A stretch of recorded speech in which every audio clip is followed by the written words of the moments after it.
book was brought in by Miriam, and it's called Fairy, Daisy and the Secret Promise. Yeah. Right. A secret kingdom of fairy folk lived among the roses at the bottom of Jessica Scott's back garden. Although Jessica plays there every day, she hasn't once seen the fairies. She has never even glimpsed Daisy Dewdrop, a tiny fairy girl who is 6, just like her. Daisy and her friends love to peek at Jessica, but if she gets too close, they quickly flutter away. Every young fairy knows that fairies must stay hidden from humans. One day, Daisy Dewdrop was helping to fairy sit her 3 baby brothers, Fidget, Freckles and Fast Toes. "Watch this," cried Daisy, gently tapping Freckles on the head with her wand. Fidget and Fast Toes giggled as Freckles turned green, then blue, then red. My turn," the elflets laughed, tumbling in and out of the blades of grass.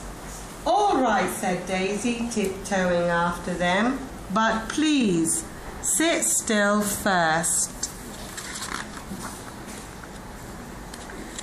Fidget, Freckles and Fast Toes did not want to sit still.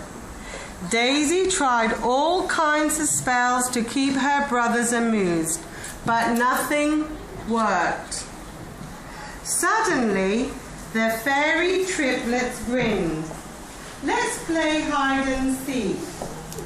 "Oh, no, you don't," glared Daisy, stamping her foot.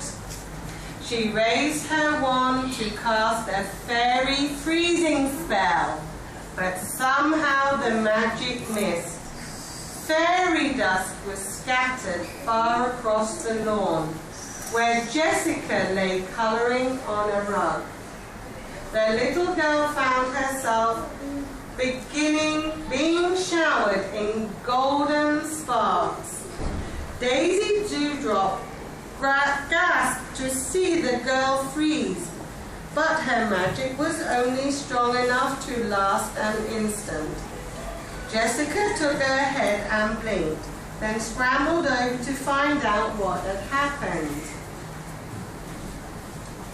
"Quick, hide," whispered Daisy, chasing her brothers back to the roses.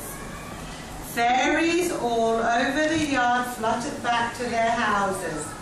Daisy gulped. She had broken the biggest rule in fairyland.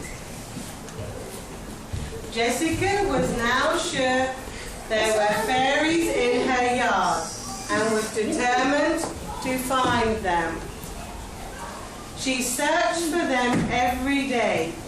"I know they're real," she told her mum at bedtime. Before going to sleep, Jessica would gaze out of her bedroom window, longing for one more glimpse. Down at the bottom of the garden, Daisy watched Jessica's light go out. This was the only time that it was safe for the fairies to flutter onto the lawn. Daisy Dewdrop was sent to see the Fairy Queen. "Your bad temper has put the whole kingdom in danger," said the Queen, frowning. "Now we have to hide ourselves away until after sunset. I will take your wand away until you can be trusted with it." The young fairy sadly placed her star-topped wand in the Queen's lap. Being a fairy who can't cast spells was no fun at all. While her friends used their wands to make rainbows and get their tiaras glittering, Daisy Dewdrop hid herself away among the rosebuds. Suddenly, the rose Daisy was perched on began to wobble. she saw Jessica above her, staring into the flowers. "I wish the fairies would let me see them," sobbed Jessica. Daisy pulled the rose petals around her until the little girl walked away. She knew what it was like to feel left out. The next evening, all the young fairies polished their wands and gathered under the moonlight. There was going to be a royal magic competition, and everyone was excited. Daisy watched from her toadstool window, longing to take part.